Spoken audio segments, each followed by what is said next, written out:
keep a very close eye on what's going on. Reaction to the appointment of a murdered missing Indigenous woman and girls ombudsperson. And I hope to inspire some people, and especially in my community. The torch is lit in Fort Chip for the Arctic Winter Games. It's a really nice option to have something healthy, something delicious. An Indigenous restaurant in Vancouver Airport hopes to draw frequent diners.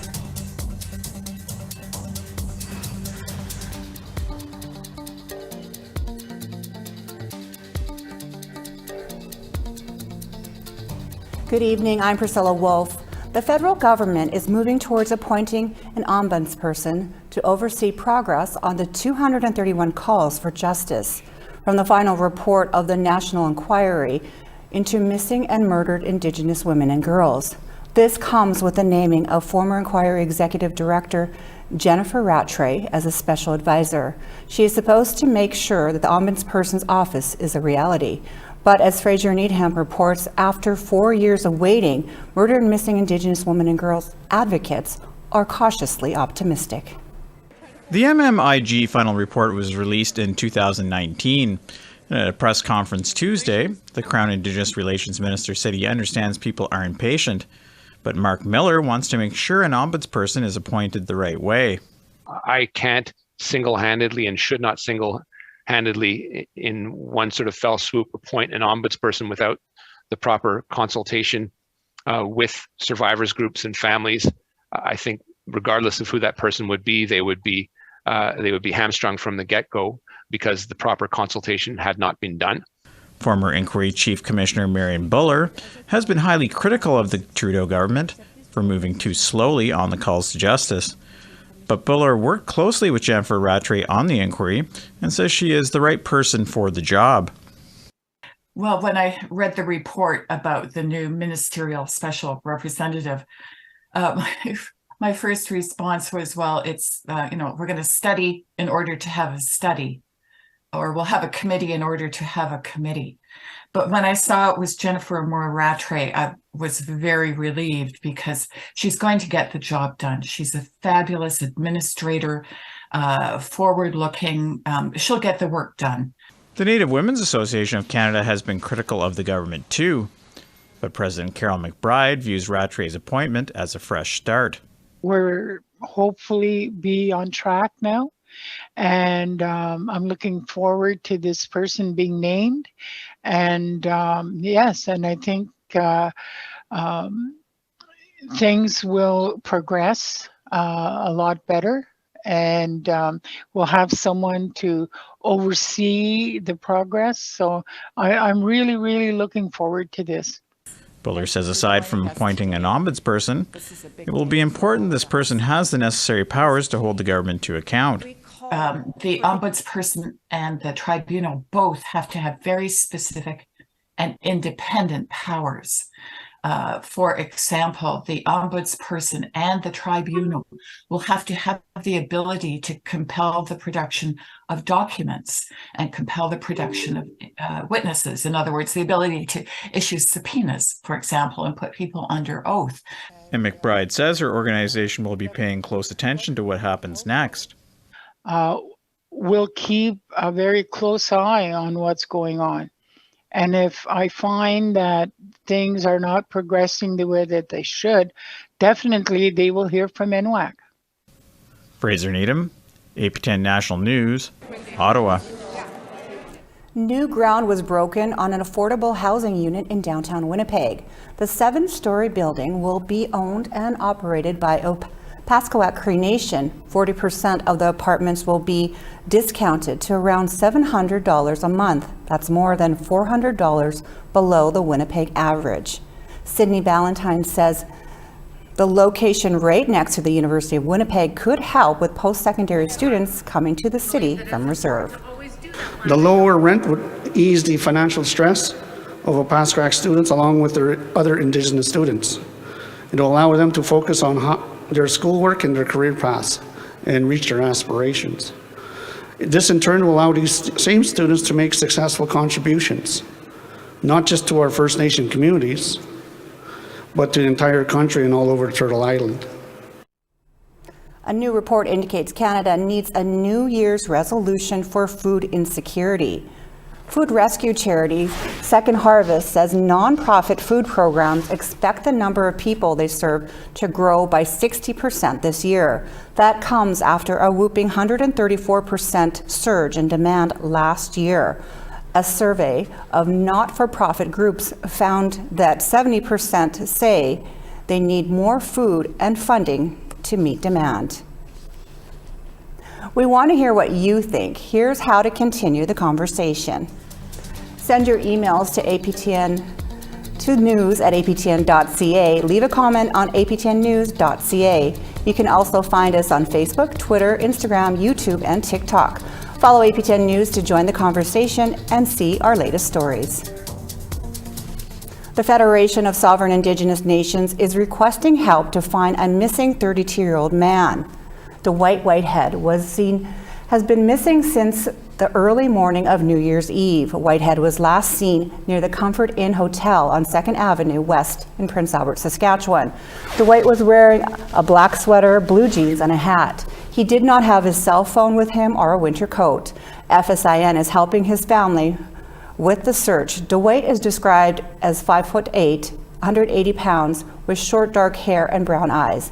If you have any information on Dwight Whitehead's location, you are encouraged to contact the Prince Albert Police Service. We'll be right back. It's time for a break.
Amnesty International is calling on BC Canadian governments and Coastal GasLink to stop building the pipeline in Wet'suwet'en territory.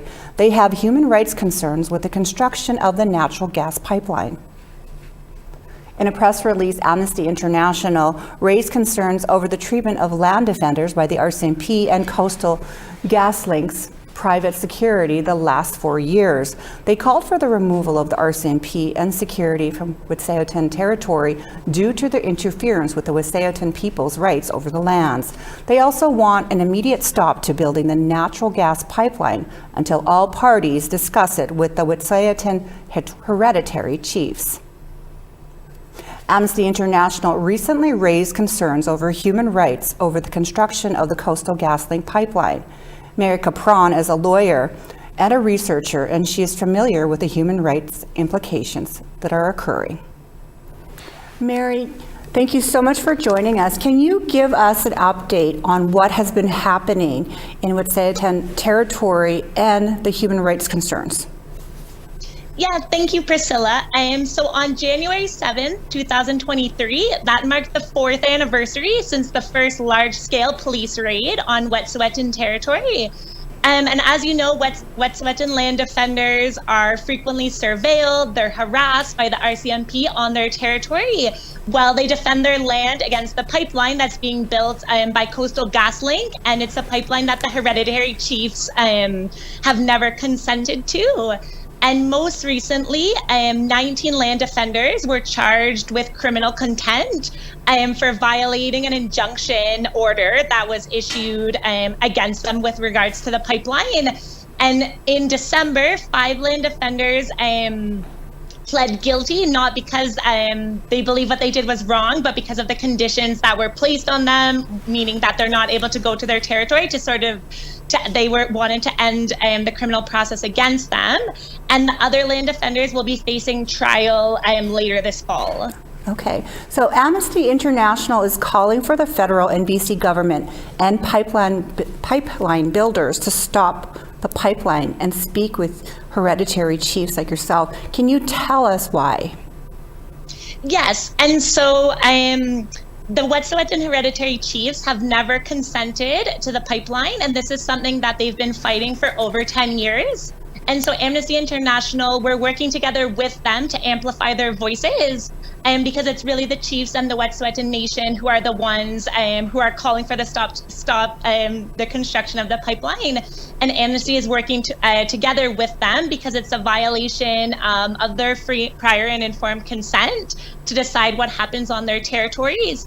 And also it's something that has climate implications, environmental implications, and also greatly affects sort of the livelihood and the culture of the Wet'suwet'en. Okay. Also, raising concerns over the RCMP and private security in the Wet'suwet'en territory. Yes, exactly. Now, you work on human rights in North America. What is your view on Canada's approach to upholding the rights of Indigenous peoples? So in the case of the Wet'suwet'en and more broadly with Indigenous peoples in Canada, Canada has signed on to the United Nations Declaration on the Rights of Indigenous People. And in fact, the provincial government of BC and the federal government have both passed this into domestic legislation. And so that declaration provides or sort of reaffirms the right of Indigenous peoples to make decisions about their territory, to make decisions about their culture. But as we can see with this situation and this situation facing the Wet'suwet'en, that both the federal and provincial governments are not respecting the rights of the hereditary chiefs to decide what's happening on their territory. And I would say that the federal and provincial government are also sort of going against the spirit of reconciliation and really working together with the hereditary chiefs and the Wet'suwet'en to discuss and to see sort of what should be happening with regards to the pipeline. Great. Well, thank you so much for joining us, Mary. Thank you so much. Time for another break. We will return shortly.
Welcome back. Time now for our photo of the day.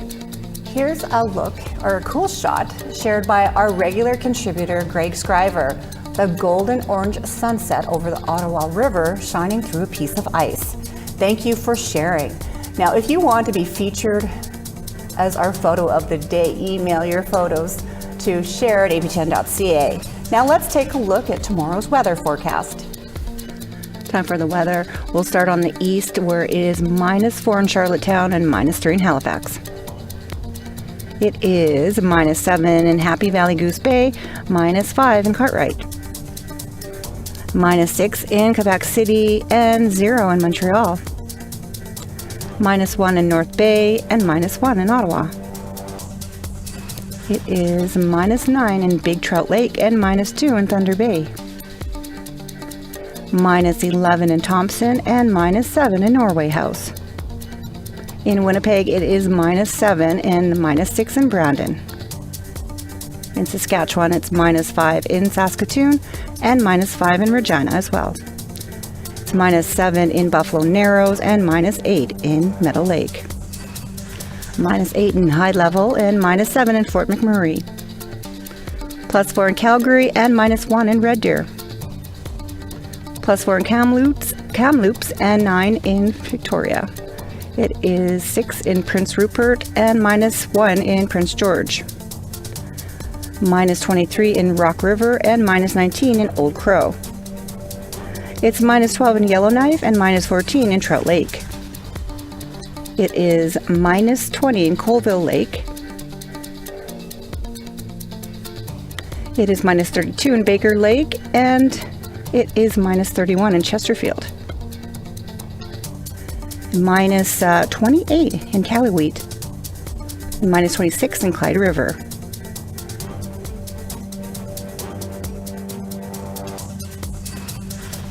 The Arctic Winter Games began on January 29th in Fort McMurray. On January 29th, they will be starting on January 29th in Fort McMurray, Alberta, and today began the first day of the torch relay. The torch will be taken from Fort Chipewyan and will visit 8 communities on their way to Fort McMurray to open the games. Teams from Alberta North, the Northwest Territories, Nunavut, Yukon, and Nunavik, and Quebec will compete with Alaska, Greenland, Norway, Sweden, and Finland in dozens of indoor and outdoor sports, and APTN will be there to cover it. Alicia Gladu is 17 and representing Alberta North. She says she is looking forward to the upcoming games. I think it's really cool, and it's a cool experience, and I hope to inspire some people, and especially my community, since I'm the only member playing. So it means a lot, and it's kind of cool to experience this and meet new people. The only Indigenous restaurant in International Airport in North America has just opened. As APTN's Tina House explains, it's an opportunity to educate international travelers about traditional food and culture. Thank you so much. We're so excited to be here today at the Vancouver International Airport as we talk to the one and only Inez Cook. Inez, you just opened up Salmon and Bannock on the fly. How does it feel to have the only Indigenous restaurant in an international airport? It's insane. I can't even believe it's finally happening. It's been a long time coming. We've been working on it for about a year and a half, and it's just fabulous getting those doors open. I've been seeing the social media posts. People are raving about your food, raving about the fact that you're the only one in North America so far that's done this. Tell us a bit about you, and how did this journey start for you? I opened up Salmon and Bannock Bistro on Broadway during the 2010 Olympics, and so I'm making jokes now saying that I have a teenager coming up and a newborn. And actually yesterday one of our customers actually thought that I actually had a baby. And this is your baby. Well, let's go check it out. Inez, I know it's taken you a long time in coming to get to this point, but can you tell me about the traditional protocol that you followed to get to this point? It was interesting because I learned that I had to, follow protocols, and that's something completely new for me. I didn't grow up in my culture. I'm learning, and like Maya Angelou said, know better, do better. So I wanted to do it in the right way, and so I went to meet with Chief Wayne Sparrow, and I asked permission, and I had 2 protocol meetings. One was with Chief Wayne Sparrow, and one was with somebody from my community, Charles Nelson, who's a knowledge keeper. And it was so special. And it was really amazing because after I asked permission with Chief Wayne Sparrow, he said to me, Inez, you did better than people that know better. And that meant a lot because I feel like I have so much to learn, and I feel like everybody knows everything and I know nothing. And so that was really, it made me feel really special, and it felt like we were starting on a good way. And when we left his office, 2 eagles flew over us. It was so special. Amazing. Inez, I know you have an incredible story being a 60 Scoop. Tell me about you relearning your culture and really taking that in and now following protocol as you did. Well, being 60 Scoop and being involved in the Indigenous community, I'm still learning every day. I make jokes saying I'm like a born-again native because I'm so proud now. When, it feels amazing because I never used to be proud, and now I'm super proud. And 11/11/11, I got reintroduced to my community and my biological family, and I received my traditional name, which is Sneetsmana, and I received my button blanket. So now my branding moving forward is all inspired by my button blanket. Incredible. Inez, let's check out some of this incredible food that you guys are making down here at Salmon and Bannock. So we decided to have a fish choice, a meat choice, and a vegetarian choice, hot and cold of each. Here we have a Bannock taco, which a lot of people are familiar with. Super hearty, delicious, and this one's actually vegetarian. And we have our salmon and Bannock plate, perfect on the go, little snack.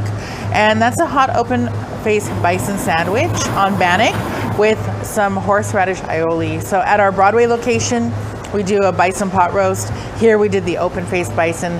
So it's kind of like brand aligned and delicious, and people that know our flavors and our brand can try the same things here. Of course, we have our Bannock, we have our Indigenous world wines. Here we have a beautiful field of beet salad. A nice way to add is some protein is some candied salmon. And Ojibwe wild rice pudding, delish, perfect to take on your flights. And we have some beautiful breakfast parfaits, yogurt parfaits made with our medicines. One's with sweetgrass cherries, one's with sage blueberries. We're also carrying tradish jams as well, which is great for the traveling public to take. Bring some Bannock and jam on their flight. Amazing. You found a way to incorporate Indigenous culture and tradition within your food. I think that's amazing. Now let's talk about this incredible menu that you have. Show us around a little bit. Yeah. So this is the French one. And then what we did here is we did a slideshow. So because we're at international departures, a lot of people may not speak English or French. So we wanted to have a slideshow so people can actually see what we're doing. They see the Bannock, they say, what's Bannock, what's salmon? And it's super appetizing when you see all these gorgeous pictures. And it's a really nice option to have something healthy, something delicious, and something that's, going to make you feel full for your flight. We know that a lot of the airlines, the food isn't as delicious as we'd like. And, the guests that came to Canada that didn't get a chance to try Indigenous food, this is a nice send-off that they get to try it. And the other ones that are having last-minute cravings, they can come visit us as well. I'm so excited to introduce you to somebody so special to me. She's become part of the Salmon and Bannock family. Here's the artist that painted our mural, Charlene Johnny. Hi Charlene, how are you? Nice to see you. Nice to see you too. Can you tell us about this beautiful mural behind you? Yeah, I painted it for Inez. She approached me to paint a mural here at the airport, and she wanted the design to be based on the Salmon and Bannock brand. So we came up with a woman with her hands in the air, which symbolizes gratitude. It symbolizes welcoming. I like to call them the Heichka hands. And we wanted to use the button blanket imagery with the salmon and the cedar hat. So we painted that imagery. Amazing. It's gorgeous, and it certainly does symbolize Inez herself here in the mural. Here's one of our customers. What do you think? You're almost finished. It's amazing and delicious. Please come down, check it out. Back to you in studio. This week on In Focus, we put Indigenous youth in the forefront. We spoke with young people who are making differences in their communities and breaking down barriers for future generations. Here's a look at our latest episode. We think you're the first non-binary anchor, at least in Canada, to host a national show. So when I say that, I mean, what are your thoughts on that? I never had queer adults to look up to, you know, especially like in the media. So I think, you know, now knowing that, like, I'm one of those people that, like, I needed. Don't care about what people think. I have spent too much of my life caring about what people think. Once I just decided that the only person that I wanted to impress was myself, my life became so much better. I became so much happier because I started to do what I wanted to do. I started to go into the classes that I wanted to go in. I started fighting for my right to compete on the side that aligns with myself. When you're learning more about your mother tongue, that kind of first language that a lot of us have, it strengthens the identity that you have, and it strengthens the connection that you have to the land, because so much of our language is connected directly to the land. And I think that's why the mental health work that I initially started with kind of started to intertwine together with the culture and language work that I was doing too. Just seeing the smiles on their faces come in every single day, you know, seeing them rely on us, like, it gives me a sense of responsibility.